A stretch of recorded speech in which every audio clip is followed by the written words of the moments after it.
So, are you ready to learn how to manage effectively the class? The number one top trait of an effective teacher. Well, let's talk about procedures and routines. The best way to manage is to have procedures and routines. Clearly define classroom procedures and routines. Now, here is the failure of many schools or many teachers. They have procedures, but they do not rehearse them with the students. You see, that's the key to making the procedures turn into routines. You make the students do them over and over and over until they become automatic. Those are procedures and routines. You want responsible students? Research says the only way you can have responsible students is if you have procedures and routines which the students can be responsible to. Now, please take note, students are made to be responsible to the procedures and routines, not to you.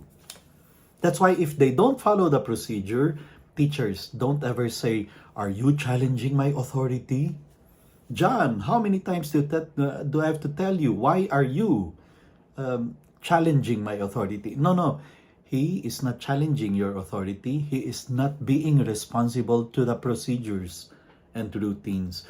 That's what you make them responsible to in following the procedures and routines. Number two, when students know how the class is run, they will more willingly do whatever you want them to do. That's why this, I mentioned, is one of the failures of many teachers and schools. When they have procedures, but they don't rehearse them with the students. And Harry Wong, the author of First Days of School, emphasized that.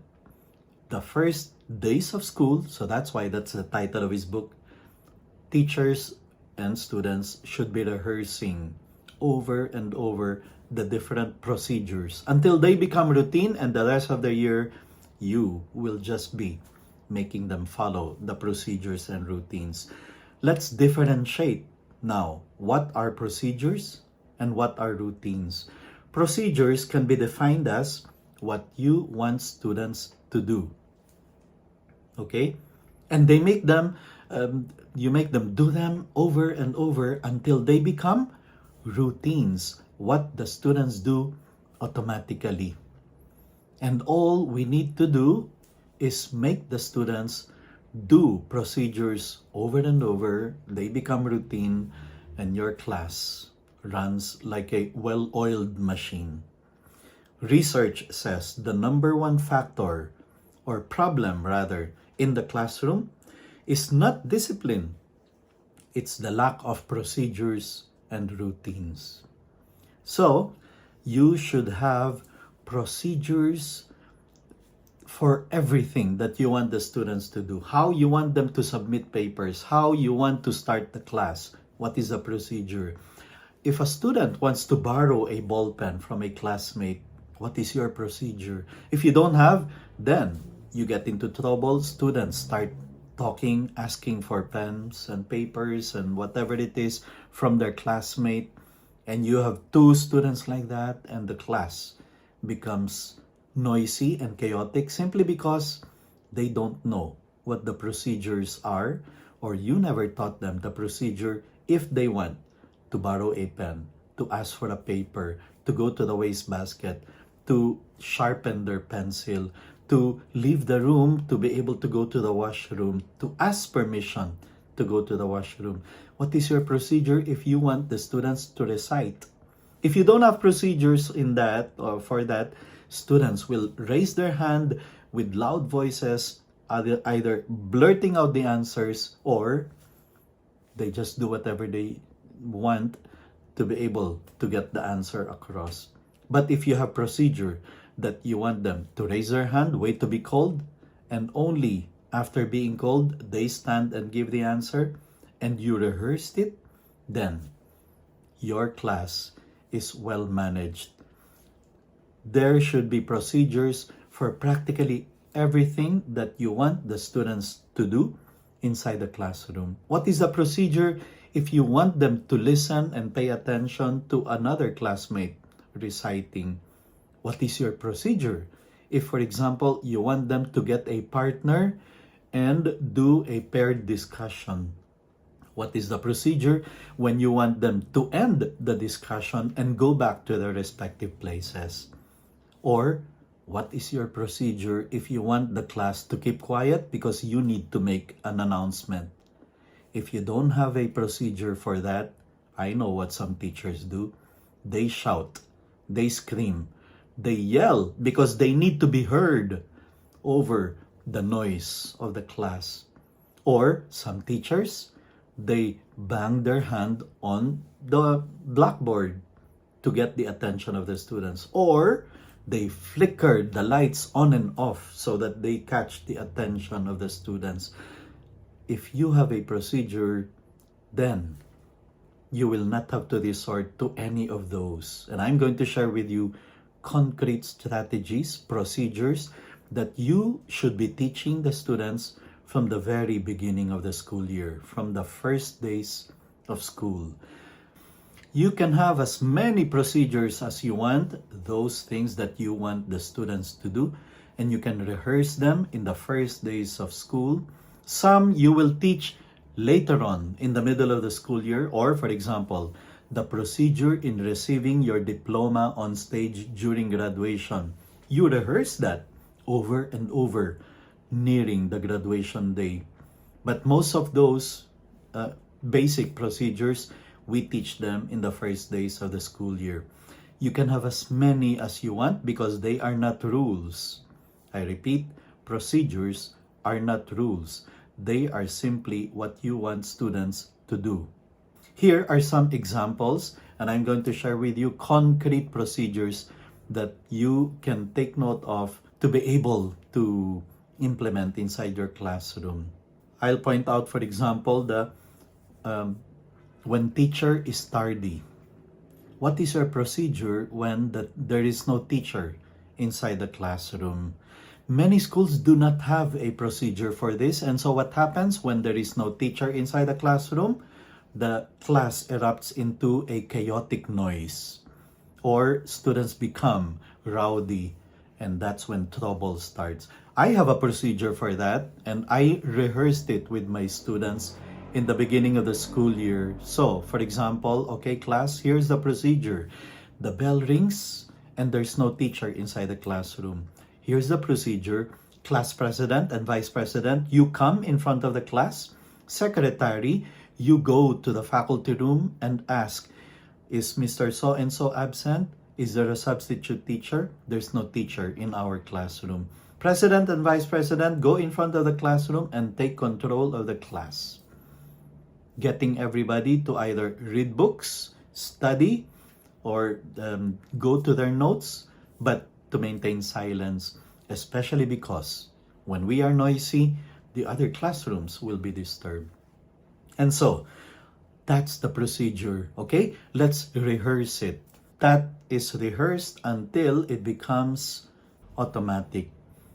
More procedures that you should be teaching your students and rehearsing with them. Let me give some examples of procedures on coming to attention. What is your procedure if you want the students to keep quiet because you need to make an announcement? Well, if you do not have a procedure there, you will resort to shouting, to yelling because the students are noisy. Coming to attention. If I need to get the attention of the students because I need to make an announcement and the class is noisy, I go in the middle of the room and calmly raise my hand.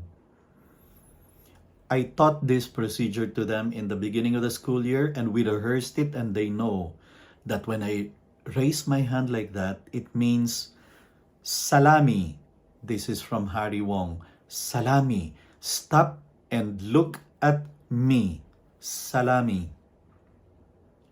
Stop whatever you're doing, whatever you're saying, even if you're in the middle of a sentence, and look at the teacher because he is going to make an announcement. And if you see other classmates looking the other direction because they are facing the back of the classroom, then you tap their shoulder and point to the teacher. That is the procedure.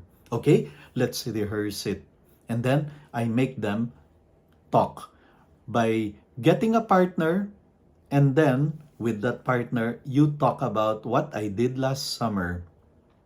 And at a certain point, I will come to do the salami. Okay? Go, get a partner and start talking. And then when the noise level is already at a certain point where the classroom is very noisy, I go to the middle of the classroom and calmly raise my hand. Now, some of them will not immediately follow because you are just teaching and rehearsing the procedure. Don't get angry. Don't get mad. They are not questioning your authority. They are not disrespecting you. They are simply not following the procedure. So, you go to the middle of the classroom, you raise your hand. Chances are, most of them will keep quiet. If John does not stop talking with a classmate, no need to get angry at John. You simply have to say, John, what's the procedure, please? And he will stop talking. Thank you. Okay, very good. Let's rehearse it again. Now, change partners. The other one will talk about what I did last summer. Go. And then after the noise level goes up, again, you go to the middle of the classroom, raise your hand calmly, and wait for them to keep quiet. It works. Procedures like this work if you teach it and rehearse it over and over until it becomes automatic. And I never would have, for the rest of the school year, I would never have to shout and scream or yell. And I always found it very easy to call the attention of my students or to get my students to come to attention. Here's another strategy for coming to attention. Sometimes we make the students do paired discussion and group discussion. We tell them, okay, in groups of 5, you can stay wherever you want in the room and discuss the problem. And so they go to their different places. You cannot use salami there because maybe many of them are not even looking at the board. Some of them are sitting on the floor at the back and they cannot even see you standing there in the middle of the room. So I have the bell method and I've used it and it works. What is the bell method?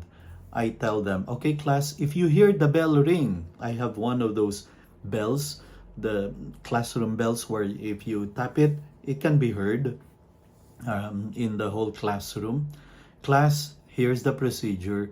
I will ring the bell and I will say 3, 2, and 1. By the time I reach 1, I expect everybody to stop talking. No need to stand up. Just look at me. Be ready to listen because I need to make an announcement. That's the bell method. Okay, let's try it. Get groups of 5. You gather and you go to your respective places. Remember, when you hear the bell, I will only count 3, 2, and 1. And I expect everybody to be quiet, ready to listen to me, looking at me in a count of 3. So we will do it and it becomes a habit. There comes a point where you don't even need to count. Ring the bell and automatic in 3 seconds or less, you have the attention of your students. You didn't have to shout. You didn't have to yell. You didn't have to raise your voice. You did not have to compete with the noise of the classroom. That is a very effective procedure. And there are many more. It doesn't matter how many procedures you have. The important thing is you rehearse them with your students over and over until they become automatic. They become routines.